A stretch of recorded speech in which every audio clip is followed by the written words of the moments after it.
Hi friends, welcome to our channel Friday box office. So fans అందరికీ కూడా ఒక kick ఇచ్చేటువంటి ఒక అప్డేట్ వచ్చింది. అదేంటంటే సినీ వర్గాల నుంచి ఏ అప్డేట్ వచ్చినా ఒక వర్గానికి అయితే పక్కా తెలిసిపోతుంది. ఎప్పుడెప్పుడు తెలుసుకుందామా, దాన్ని ఎప్పుడెప్పుడు దాని మీద ఏడుద్దామా అని చెప్పేసి ప్లాన్ చేస్తుంటారు. మొదటి నుంచి మెగా మీద ఉన్నటువంటి ఏడుపే కదా.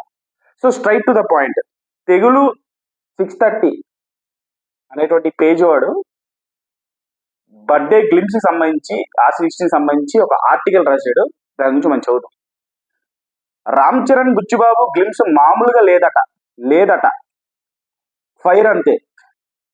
ఆయన ఫైర్ ఏంటో రెండో సినిమాలో చూపించాడు. మీరు ఆ ఫైర్ ని అగ్గిపెట్టలో చూస్తే ఇంతలా కనిపిస్తుంది, లావాలో చూస్తే అంత కనిపిస్తుంది. సుకుమార్ చరణ్ కోసం రంగస్థలం తీస్తే దాన్ని మించిపోయే సినిమాని శిష్యుడు డిజైన్ చేస్తున్నాడని, ఆ విషయం చరణ్ కూడా తెలుసు కాబట్టి సినిమా ఒప్పుకున్నాడు. ఈ ఒక్క గ్లిమ్స్ తో చిత్రసీమ మొత్తం చరణ్ వైపు తిరిగి చూస్తుందని జోష్యం చెప్తున్నారు. సునామీ వస్తుందని దాని ముందు నించొని జోష్యం చెప్తాడంటారా, అది ఇటు పడుతూ అటు పడుతూ అని చెప్పేసి. ఇట్లాంటి సమయాల్లో జోష్యం అని హాస్యం చేయకూడదు, కొట్టుకుపోతారు. మార్చి 27న రామ్ చరణ్ పుట్టినరోజు సందర్భంగా గ్లిమ్స్ వచ్చేస్తుంది. అది మాకు తెలుసురా.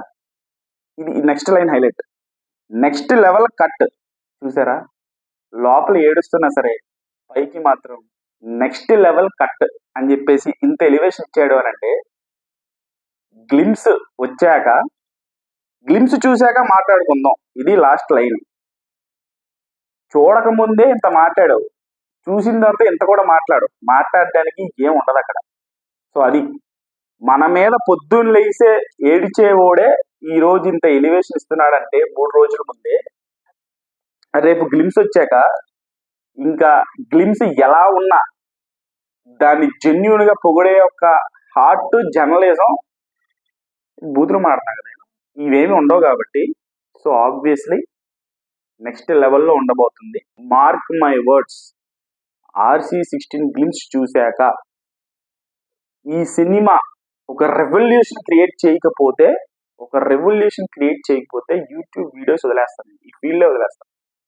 సో మీరు ఎంత ఎక్సైటెడ్గా ఉన్నారనేది కామెంట్స్ లో కామెంట్ చేయండి. ఎంతలాగా ఆ గ్లిమ్స్ కోసం ఎదురు చూస్తారనేది కామెంట్స్ లో కామెంట్ చేయండి. ఛానల్ లైక్ చేయండి, షేర్ చేయండి, సబ్స్క్రైబ్ చేసుకోండి.